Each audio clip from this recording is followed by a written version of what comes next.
Welcome viewers. அது பிப்ரவரி மாதம் 6ஆம் தேதி 2026 சேலம் மாவட்டத்தில் ஒரு போலீஸ் ஸ்டேஷனில் ஒரு 34 வயது நிரம்பிய ஸ்மிருதி என்று சொல்லக்கூடிய பெண்மணி என்ன ஒரு 17 வயது நிரம்பிய ஒரு பையன் கற்பழித்து என்னை தகாத முறைக்கு பயன்படுத்தி என்னை இப்போ கர்ப்பமாகிட்டான். ஆனால் என்னை திருமணம் செஞ்சுக்கோ அப்படின்னு சொல்லி கேட்டால் அவன் என்னை திருமணம் செஞ்சுக்க மாட்டேங்கிறான். ஆகையால நீங்க என்னுடைய கருப்புக்கு காரணமான அந்த 17 வயது நிரம்பிய அந்த பையனை கைது பண்ணி அவங்ககிட்ட விசாரணை மேற்கொள்ளணும். அதோடு மட்டும் இல்லாம எனக்கு அவனை திருமணம் செஞ்சு வைக்கணும் அப்படின்னு சொல்லி ஒரு கம்ப்ளைண்ட் ஒன்று கொடுக்குறாங்க. ஸோ இந்த கேஸை பார்த்த போலீஸ் அந்த பையனுக்கு வெறும் 17 வயசு தான், 18 வயசு கூட ஆகல. அப்படின்னா இந்த பெண்மணி ஏதாவது தவறு செஞ்சிருக்கிறாங்களா? ஒருவேளை அந்த பையனை ஏதாவது மிரட்டி இது மாதிரி செய்ய வச்சு இதனால இவங்க கர்ப்பம் அடைஞ்சிருக்கிறாங்களா என்ன அப்படின்ற பல்வேறு விதமான சந்தேகங்கள் போலீஸுக்கே எழும்புது. இருந்தாலும் ஏதாவது ஒரு பெண்மணி போயிட்டு போலீஸ் ஸ்டேஷன்ல ஆண்களை பத்தி கேஸ் கொடுத்தா உடனே என்ன பண்ணுவாங்க அப்படின்னா அந்த கேஸ் எடுத்து கொஞ்சம் துரிதமா நடத்துவாங்க. அதே மாதிரி இந்த பெண்மணி போயிட்டு கேஸ் கொடுத்ததுமே அந்த விக்ரம் என்று சொல்லக்கூடிய ஒரு பையனை கைது பண்ணி அவங்ககிட்ட விசாரணை மேற்கொள்வதற்கு போறாங்க போலீஸ்.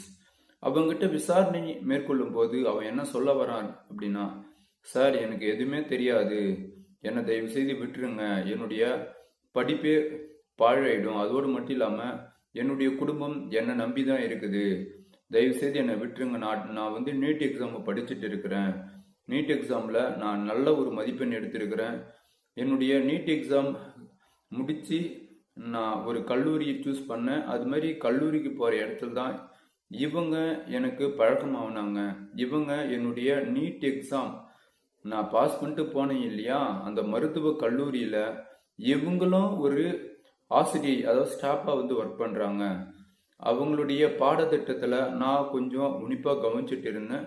அதே மாதிரி அவங்க என்கிட்ட பல்வேறு விதமான கேள்விகளை கேட்க சொல்லி வற்புறுத்துவாங்க, ஏதாவது டவுட் இருந்தால் சொல்லுங்க அப்படின்னு.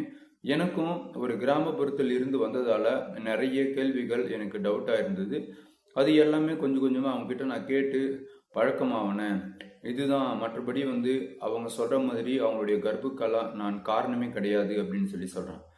ஆனால் போலீஸ் என்ன பண்ணுறாங்க அப்படின்னா இந்த பையனை இவன் ஏதோ சொல்கிறது தவறு மாதிரியும் அந்த பெண்மணி சொல்கிறது உண்மை அப்படின்ற மாதிரியும் இவனுடைய பேரண்ட்ஸை கூப்பிட்டு விசாரணை மேற்கொள்ளணும் அப்படின்ற மாதிரி போலீஸ் சொல்ல, அதற்கு அந்த பையன் என்ன பண்ணுறான் அப்படின்னா, இந்த விஷயம் மட்டும் என்னுடைய அப்பா அம்மாவுக்கு தெரிஞ்சுது அப்படின்னா அவங்க சூசைட் பண்ணி இறந்துருவாங்க அல்லது என்னை உயிராடவே விட மாட்டாங்க, என்னுடைய அப்பா இந்த போலீஸ் ஸ்டேஷனுடைய வாசலிலே என்னை வச்சு வெட்டி போட்டுருவாரு, தயவு செய்து இந்த விஷயத்த நான் சொல்றது கேளுங்க சார், அவங்க என்னை பிளாக்மெயில் பண்ணியிருக்கிறாங்க, தயவு செய்து அந்த பேராசிரியர் இருக்கிறாங்க இல்லையா அவங்கள போயிட்டு நீங்க விசாரணை மேற்கொள்ளுங்க, அந்த பெண்மணி தான் உங்ககிட்ட தவறான புகார் கொடுத்துருக்குறாங்க அப்படின்னு அவன் எவ்வளோ எடுத்து சொல்றான். இதை கேட்ட போலீஸ் ஒருவேளை இவன் சொல்றது நியாயமா இருந்தது அப்படின்னா அதையும் நம்ம பார்க்கணும் இல்லையா அப்படின்ற மாதிரி நினைச்சு இப்போ அந்த பையனுடைய வாக்குமூலம் ஃபர்ஸ்ட் வாங்குறாங்க. என்ன நடந்தது அதை பத்தி நீ கொஞ்சம் தெளிவா சொல்லு, அதோடு மட்டும் இல்லாம ஏதாவது ஆதாரம் இருந்தா கொடு. இப்போ நீங்களும் அந்த பெண்மணியும் 2 பேரும் ஒன்னா உடலுறவில் இருந்த ஆதாரத்தை அந்த பெண்மணி கொண்டு என்கிட்ட காட்டுறாங்க. அதற்கு ஆதாரம் அவங்க வச்சிருக்கிறாங்க அப்படின்னா அது உண்மை இல்லை அப்படின்னு காட்டுறதுக்கு நீ ஆதாரம் தரணும் இல்லையா, அந்த ஆதாரத்துக்கு அப்படின்ற மாதிரி போலீஸ் அவங்ககிட்ட கேட்குறாங்க. ஃபர்ஸ்ட் என்ன நடந்தது, உங்களுக்கு அவங்களுக்கும் எப்படி லிங்க் ஆச்சு, இதெல்லாம் பற்றி சொல்லுங்க அப்படின்னு சொல்லி அந்த பையன்கிட்ட அந்த போலீஸ் கேட்குறாங்க. அது மாதிரி கேட்கும்போது அவனுடைய வரலாறு எல்லாமே சொல்ல ஆரம்பிக்கிறான். என்னுடைய பெயர் விக்ரம், நான் ஒரு சேலத்தில் இருக்கக்கூடிய ஒரு குக்கிராமம், ஒரு சின்ன கிராமத்திலிருந்து நீட் எக்ஸாமுக்காக நான் படித்தேன். நீட் எக்ஸாமில் ஒரு நல்ல மதிப்பெண் எடுத்து இந்த கல்லூரியில் ஜாயின் பண்ணேன். அது மாதிரி நான் நல்ல மதிப்பெண் எடுத்ததுமே என்னுடைய பெற்றோர்கள் என்னை ரொம்ப வாழ்த்தினாங்க. என்னுடைய அம்மா, நீ அடுத்த முறை நீ வீட்டுக்கு வரும்போது ஒரு டாக்டராக தான் வரணும் அப்படின்னு மிகப்பெரிய ஒரு கனவும் லட்சியமும் எனக்கு ஓட்டினாங்க. அதோடு மட்டும் இல்லாமல் என்னுடைய அப்பா, இதற்கு பிறகு இது உன்னுடைய வாழ்க்கை, நீ நல்ல மாதிரி வாழறியோ அல்லது தீய மாதிரி வாழறியோ அது உங்ககிட்ட தான் இருக்குது, இதற்கு பிறகு உன்னுடைய வாழ்க்கை நீயா பார்த்துக்குப்பா அப்படின்னு சொல்லி நான் கேட்கக்கூடிய காசு எல்லாமே கொடுத்து என்னை வழி அனுப்பி வைத்தார் என்னுடைய அப்பா. அதே மாதிரி நான் வந்த இந்த கல்லூரியில் என்னுடைய கிளாஸ்மேட் மற்றும் என்னுடைய ரூமில் இருக்கக்கூடிய ரூம்மேட் எல்லாமே சனி ஞாயிறு மற்ற இதர லீவ் நாட்கள் எல்லாமே அவங்க அவுட்டிங், டேட்டிங் இது மாதிரி பல்வேறு விதமான இடத்துக்கெல்லாம் போவாங்க. ஏன் அப்படின்னா அவங்களுக்கு பேசிக்காகவே பொருளாதார வசதி அப்படின்றது ரொம்ப அதிகம். ஆனால் எனக்கு பொருளாதார வசதி ரொம்ப குறைவு. அதே மாதிரி என்னுடைய நேரம் ஸ்பெண்ட் பண்ணுறது அப்படின்னு எடுத்துட்டீங்க அப்படின்னா கல்லூரியில் இருக்கக்கூடிய லைப்ரரி, ஜிம் இது மட்டும்தான். அதோடு மட்டும் இல்லை, எப்பயாச்சும் நான் என்னுடைய கல்லூரியில் இருக்கக்கூடிய அந்த ஸ்போர்ட்ஸ் கிரவுண்டுக்கு நான் போயிட்டு வருவேன். மற்றபடி என்னால் வேற எங்கேயுமே வெளியே சுற்றுற அளவுக்கு எனக்கு வசதியே இல்லை. இதே மாதிரி போய் கொண்டிருந்த என்னுடைய வாழ்க்கையில் என்னுடைய ஒரு சப்ஜெக்டுக்குண்டான ஒரு ஆசிரியை தான் இவங்க ஸ்மிருதி அப்படின்னு சொல்கிறவங்க. அவங்க வந்து கிளாஸ் எடுத்தாங்க அப்படின்னா அவங்களுடைய வாய்ஸுக்கு நிறைய பேர் ஃபேன்ஸாக இருப்பாங்க. ரொம்ப அமைதியாக கவனிப்பாங்க. ரொம்ப அழகாக கிளாஸ் எடுப்பாங்க. இதே மாதிரி எடுக்கும்போது என்ன நான் யார்கிட்டையும் பேசாமல் தனிமையில் இருக்கிறத பார்த்த இந்த ஸ்மிருதி டீச்சர் நேராக வந்து என்கிட்ட பேசுங்க விக்ரம், நீங்கள் பேசுங்க, உங்களுக்கு ஏதாவது டவுட் இருந்தால் கேளுங்க அப்படின்னு என்னை சீண்டி சீண்டி சீண்டி என்கிட்ட கொஞ்சம் கொஞ்சமாக அவங்க பேச ஆரம்பித்தாங்க. அதோடு மட்டும் இல்லாமல் ஒரு நாள் நான் கல்லூரியில் எல்லா பசங்களும் லீவ் போட்ட பிறகு கூட நான் மட்டும் என் கிளாஸில் தனியாக இருந்தேன். அப்போது என் பக்கத்தில் வந்து உக்காஞ்சி அப்போ என்ன சொல்கிறாங்க அப்படின்னா, உனக்கு பேசிக்காகவே பொருளாதார ப்ராப்ளம் இருக்குதுன்னு நான் நினைக்கிறேன். உனக்கு ஏதாவது காசு வேணும் அப்படின்னா என்கிட்ட கேளு, நான் உனக்கு ஹெல்ப் பண்ணுறேன் அப்படின்னு சொல்லி என்கிட்ட ரொம்ப பாசமாக பேசினாங்க. அதோடு மட்டும் இல்லாமல் நான் வந்து இங்கே கிளாஸ் எடுக்கிறதோடு மட்டும் இல்லாமல் தனியாக ஒரு கிளினிக் வச்சு நான் நடத்துகிறேன். மாலை நேரத்தில், அதாவது மாலை 6 மணி முதல் இரவு 10 மணி வரைக்கும் டெய்லி ஒரு 4 ஹவர் என்னுடைய கிளினிக்கு வந்து அப்படின்னா உனக்கு மாத வருமானமா 20,000 ரூபாய் கிட்ட நான் தரேன். அந்த காசு வச்சு நீ சந்தோஷமா இருக்கலாம் அப்படின்ற மாதிரி ஸ்மிருதி என்கிட்ட ஆசை வார்த்தைகள் ஊட்டி என்ன அவங்களுடைய கிளினிக்கு வர வைத்தாங்க. நானும் பணம் கிடைக்கும் அப்படின்ற எண்ணத்தின் அடிப்படையில் தான் அந்த கிளினிக்கு, அதாவது மாலை 6 மணி போல போவேன், இரவு 10 மணி போல வீடு திரும்பிடுவேன். அதாவது வீடு இல்லை, ரூம் திரும்பிடுவாங்க, ரூமுக்கு போயிடுவேன். ஸோ இதே மாதிரி ஒரு 2-3 மாதம் கழிந்தது. ஒரு நாள் திடீர்னு மழை ஜாஸ்தி வந்ததால் அன்னைக்கு வந்து அதாவது இவங்க இருக்கிறாங்க இல்லையா பேஷண்ட்டு, அப்போ ரொம்ப வந்து கம்மியாயிட்டாங்க, மருத்துவமனைக்கு வரவே இல்லை. இரவு சுமார் 8:30 மணி போலவே மருத்துவமனை அந்த கிளினிக் வந்து மூட வேண்டிய கட்டாயத்துக்கு ஏற்பட்டுச்சு. அப்போ நான் என்ன பண்ணேன் அப்படின்னா, நீங்கள் வந்து கிளம்பி போயிடுங்க டாக்டர், நானும் இந்த கதவெல்லாம் சாத்திட்டு நானும் கிளம்புறேன் அப்படின்னு சொல்லி சொன்னேன். ஆனால் ஸ்மிருதி என்ன சொன்னாங்க அப்படின்னா, இல்லை க்ளோசிங் டைம் 10 மணி தான், அது வரைக்கும் நம்ம இங்கே இருந்து தான் ஆகணும் அப்படின்னு சொல்லிட்டு இருக்கும்போது கரண்ட் பவர் கட் ஆகிடுச்சு. பிறகு நான் என்ன பண்ணேன் அப்படின்னா போயிட்டு கதவு எல்லாமே க்ளோஸ் பண்ணிவிட்டு சரி டீச்சர் நான் போகிறேன் அப்படின்னு சொல்லிட்டு சொன்னேன். ஆனால் அவங்க விக்ரம் போகாத, உள்ளவா இடி இடிக்குது, இடி உன் மேலே விழுந்துடும், மழை அதிகமாக வருது, நீ உள்ளவா அப்படின்னு சொல்லி என்னை வற்புறுத்தி உள்ளே அழைத்தாங்க. நானும் போயிட்டு ரொம்ப நேரம் அமைதியாக நின்றுட்டு இருந்தேன். ஒரு கட்டத்தில் என்னுடைய அதாவது ஸ்மிருதி அப்படின்னு சொல்கிறேன் இல்லையா, அவங்களே நேராக வந்து அவங்களுடைய ட்ரெஸ்ஸை வந்து ரிமூவ் பண்ணாங்க. நான் வேணான்னு சொல்லி நான் ஓடி வந்துட்டேன் தூரம். இருந்தாலும் அவங்க விக்ரம் ஓடாத, நில்லு அப்படின்னு சொல்லி சொன்னாங்க. அப்படின்னா உனக்கு விருப்பம் இல்லை அப்படின்னு தான் அர்த்தம். உனக்கு விருப்பம் இல்லை அப்படின்னா உன்னை நான் இங்கே வேலைக்கு கூப்பிட மாட்டேன். அதே மாதிரி நீ எனக்கு எந்த ஹெல்ப்பும் பண்ண வேணாம். இதுவோட நீ நானும் பேசுறது முழுவதுமாக துண்டிச்சலாம் அப்படின்னு சொல்லி சொன்னாங்க. என்ன ஆச்சு அப்படின்னு சொல்லி தெரியல. அப்போது திடீர்னு எனக்கு அவங்க மேலே ஒரு பற்று ஏற்பட்டது. அதோடு மட்டும் இல்லாமல் விக்ரம், நீ தான் என்னுடைய உயிர். என்னுடைய கணவன் ஒரு 2 ஆண்டுக்கு முன்னாடி என்னை விட்டு ஓடி போயிட்டாங்க. நான் இப்போ என்னுடைய அறையில் தனியாக தான் நான் தங்கிட்டு இருக்கிறேன். நீ வேணுமா இருந்தால் நீ ரூம் எடுத்து தங்குற இல்லையா, அதை விட்டு என் கூட வந்து தங்கிக்க அப்படின்னு சொல்லி இவங்க ரொம்ப ஆசை வார்த்தைகள்லாம் ஊட்டி பேசியிருக்கிறாங்க. இதெல்லாம் பேசும்போது அவங்க ரொம்ப பாவம் அப்படின்ற மாதிரி ஒரு மனப்பான்மை ஏற்பட்டு இருக்குது. அந்த மனப்பான்மையின் அடிப்படையில் அவன் என்ன பண்ணியிருக்கிறான் அப்படின்னா, மழை பெஞ்சிட்டு இடியெல்லாம் இடிக்கும்போது இவன் போயிட்டு அவங்க பேசிட்டு இருக்கும்போது இவன் சேர்த்து அணைச்சிருக்கிறான்.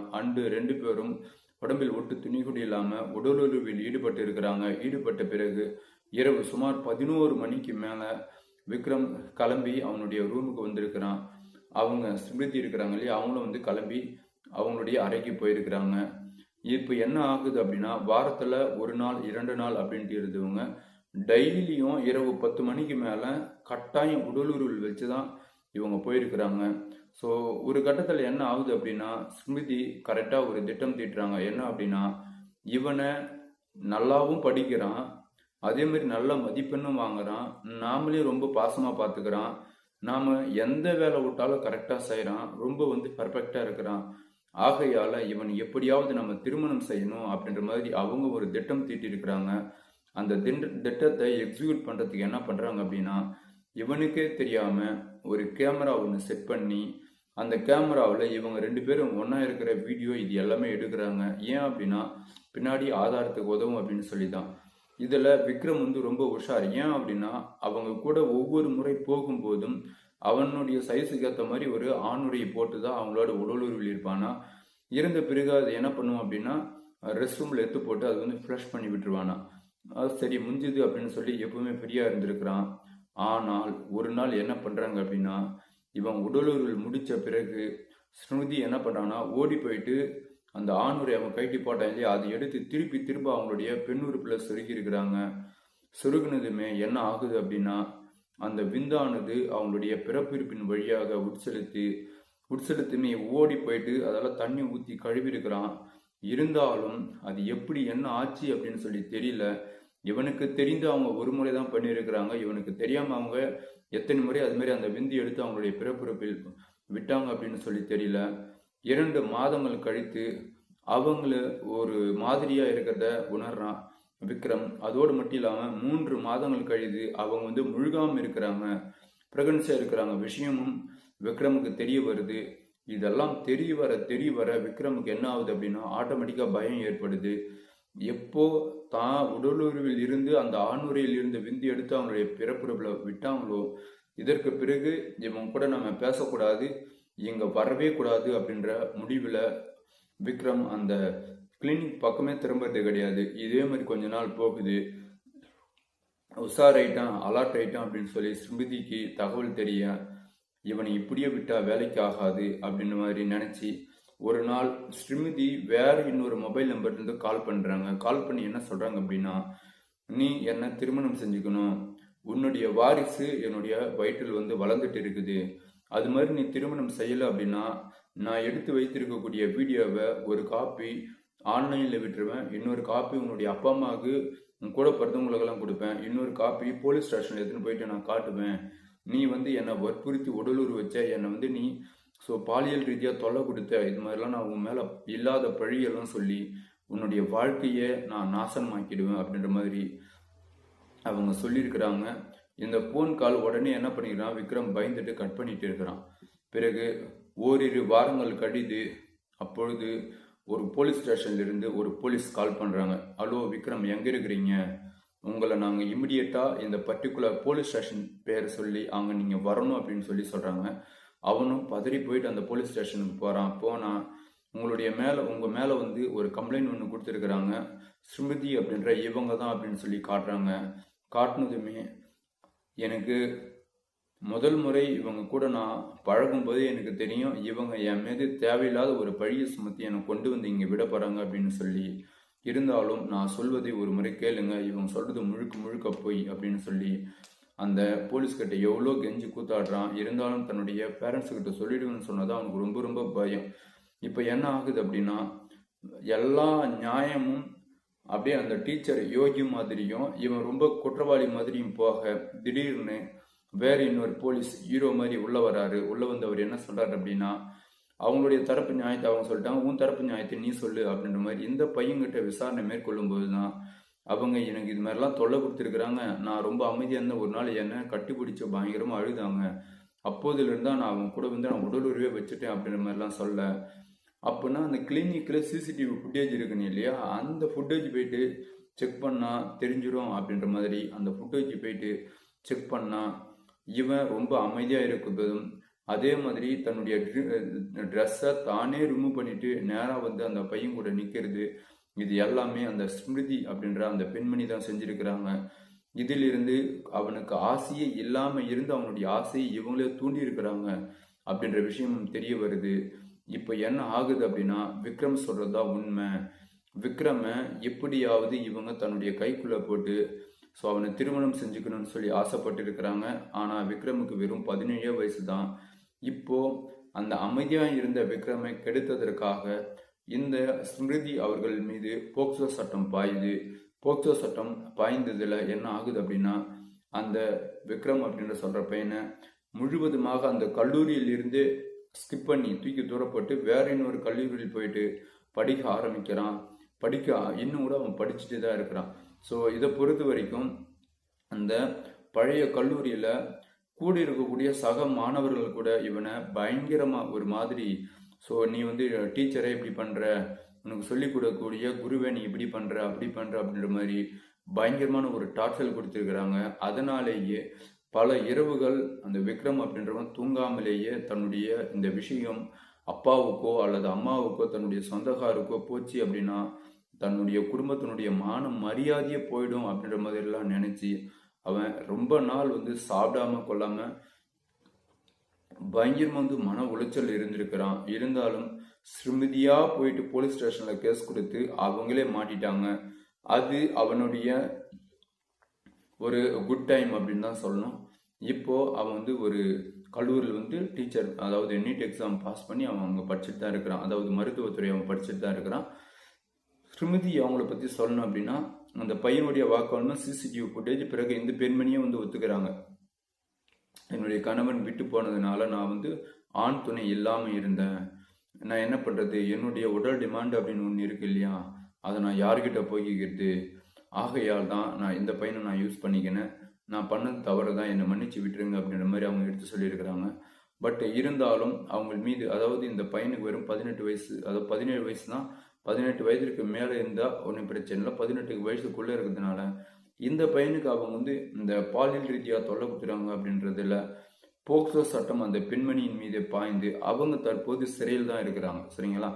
ஓகே நண்பர்களே, ஸோ இந்த விஷயத்தை பொறுத்த வரைக்கும் தன்னுடைய குடும்ப கஷ்டத்துக்காக ஒரு கல்லூரிக்கு படிக்க போன அந்த பையன் தேவையில்லாமல் அவங்களுடைய கிளாஸில் வரக்கூடிய ஒரு டீச்சரால் வாழ்க்கை வந்து நாசனமாயிருந்து ஸோ குட்டிச்சோராக இருக்கும். ஆனால் அது எப்படியோ கடவுள் ஒரு பாதையை விட்டதால கடவுளுடைய பிளான் படி அந்த பெண்மணியே கேஸ் கொடுத்து அவங்களே போயிட்டு மாட்டியிருக்கிறாங்க.